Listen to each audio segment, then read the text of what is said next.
On open le mic sur le live, check ça. Allume les lights, fais péter les watts. on kiffe la life, putain ce qu'on aime ça. Laisse Babylone la crasse, la fonce des les rails. Lâche ça, pas de funambule, À part sur un fil, l'art et la manière de la rue, ce qu'on aime ça. De la graine à l'idée, de la mine au papier, mêler les idées, pour mieux les remuer. du soleil sur la tête. Une envie de toaster, Les gars vous êtes prêts, balance la fumée. Il y a des mélomanes parmi tous les refrains, Punchline au show, de la bière au frais. Et s'il y a des morts, il faut les réveiller. S'il y a des licornes, il faut les caresser.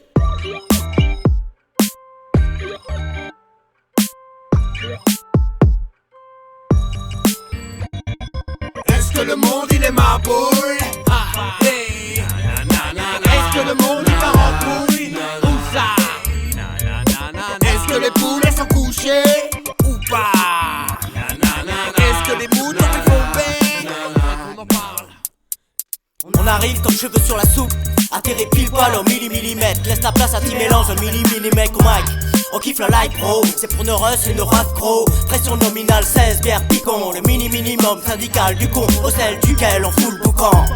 Notre vie personne dans l'anonymat, traque canonnier. Le panthéon nous hante, on pense qu'à charbonner. On régime nos datas, nos chers données. Si vous vous méprenez, si vous les prenez, oubliez chevronnés, chiffonné cordonnier. On a de la lèpre au nez, de l'herpès au pied. Type de cachotier, jamais tristouné. Heureux comme on est, pense qu'à chantonner. En balade randonnée, ça sert à rien de le nier.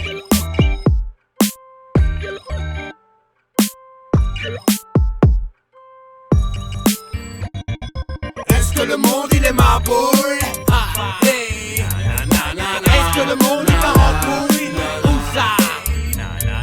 Est-ce que les poulets sont couchés? Ou pas?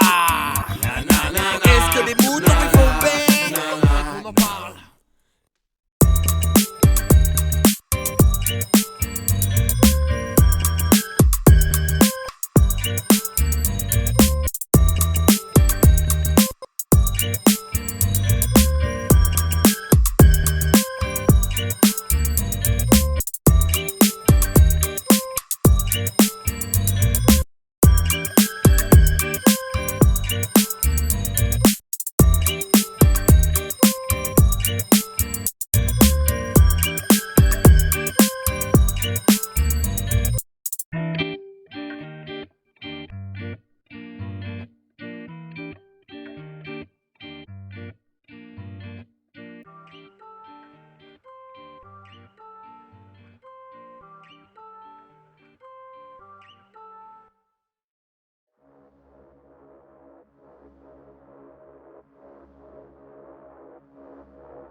Bon, mais c'est parti pour le petit retour sur l'Arlo Omni Terminator.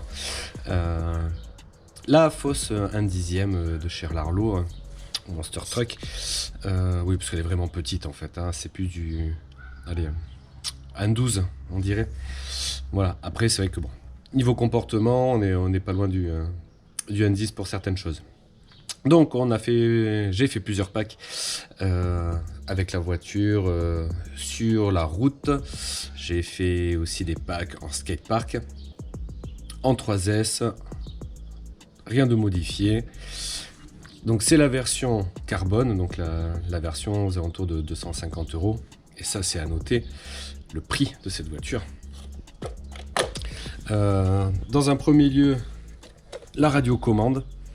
En prise en main, c'est un jouet de plastique, mais franchement, elle fait le taf, elle est bien faite, il y a tout ce qu'il faut dessus, je suis très très content.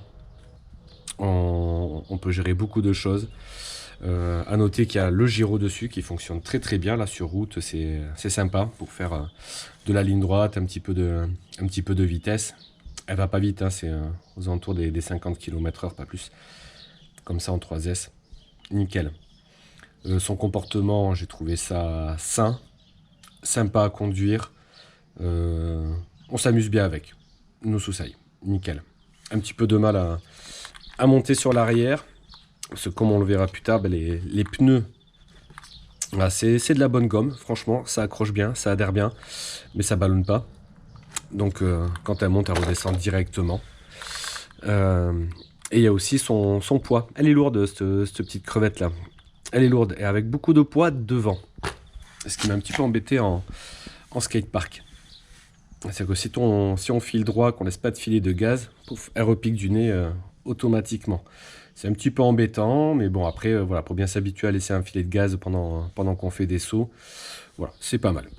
Ça, il y a du plus et du moins. Ensuite, son comportement en skatepark, je me suis bien amusé sur la grosse rampe. Elle fait des backflips, des front flips, point barre.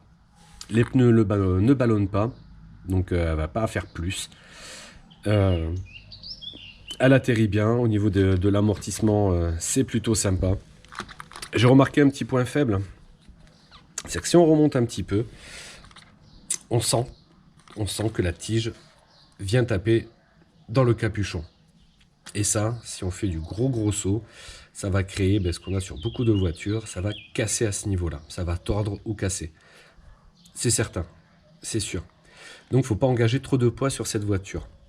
Je vois beaucoup de vidéos, avant de la prendre, j'ai regardé beaucoup de vidéos où quand les gens ont pris en roller, l'ont monté directement en 4S. 3 diffs, on se dit 4S, ça passe. Mais 4S aussi, c'est le poids de la batterie, c'est le poids du vario, c'est le poids aussi du moteur qui va changer. Et cette voiture, je pense qu'en fait, elle est très bien équilibrée comme ça. Au niveau de son poids, en 3S, je la trouve super et pas risquée. On peut s'amuser avec, on peut faire plein de choses sans risquer de casse ni quoi que ce soit. La carrosserie, elle tient le coup. C'est pas mal, c'est sympa. C'est assez costaud quand même, moi je la trouve bien, voilà, sur les petits dérapages, sur le toit et tout, elle est bien protégée. Bon, elle va prendre des coups, mais elle fait franchement le taf, franchement. Nickel là-dessus, super content. Et voilà, moi je pense que voilà, c'est le... Là bon, ça s'est un petit peu décroché là, mais dès le départ, hein, je voyais que ça scotchait pas très bien, donc on va refaire ça vite fait, ça coûte rien. Voilà, moi je pense que c'est une bonne machine. En 3S comme ça, nickel, pas besoin de faire des modifications, même si l'Arlo dans sa boîte donne tout ce qu'il faut pour mettre des batteries plus grosses, plus lourdes, en déplaçant certaines choses. Moi je trouve qu'elle est franchement bien comme ça, ils l'ont très bien pensé comme ça, au niveau amortissement et compagnie, il n'y a pas besoin de changer grand chose. Ça tape sur les gros sauts, sur les petits sauts, ça touche pas le sol, c'est nickel, ça prend pas de risque. Moi je la kiffe comme ça. Je pense qu'elle a conseillé comme ça, sur ce modèle-là. Ou sinon, si on la prend en roller, rester sur du 3S. Parier plus sur la légèreté que mettre de la grosse charge, des grosses batteries en 5000, en 6000 ou je ne sais quoi d'autre qui vont alourdir la voiture et vont engendrer des casses dessus. Chose super bien, le pare-choc avant, une tuerie. franchement, elle prend les coups comme il faut. Pare-choc arrière, pareil. La Willy Bar, ben, le choix en métal, là, pas très judicieux parce que justement, ben, ça se tord. Sur gros choc, mais ça se tord. Mais bon, après, elle est là où elle se démonte, on peut l'enlever. Ceux qui veulent rouler avec une Willy Bar. Très bien, moi je sens que je vais l'enlever derrière parce qu'elle me sert strictement à rien du tout pour ce que je veux en faire. Donc voilà, c'était le petit retour rapide. Je la conseille, je lui mettrai une bonne note. Bon, je ne mets pas de note, mais je lui mettrai une très bonne note à condition de la garder comme ça et de ne pas vouloir chercher à faire plus avec. Elle est très bien comme elle est, bien pensée comme elle est. Voilà, et bien sur ce, je vous souhaite une bonne journée.